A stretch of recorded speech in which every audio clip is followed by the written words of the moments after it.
പുഴയിലിറങ്ങിയാൽ തോർത്തെടുത്ത് കുളിക്കണം, എന്നാലേ ആ പുഴയുടെ വെള്ളത്തിൻ്റെ ഫീൽ അറിയുള്ളൂ.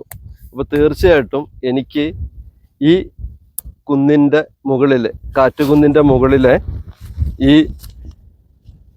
തണുപ്പ്, ഈ തണുത്ത കാറ്റൊന്ന് ഫീൽ ചെയ്യണം. അത് ഷർട്ടിട്ടാൽ കിട്ടില്ല. ഞാനത് ഷർട്ട് ഊരിയിട്ട് ഇനി ഇതങ്ങോട്ട് എൻജോയ് ചെയ്യാണ്.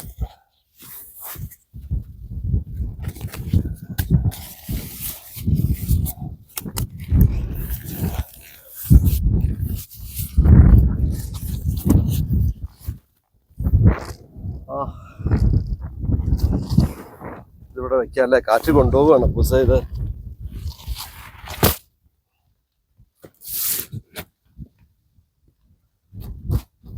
എന്താ കാറ്റ്.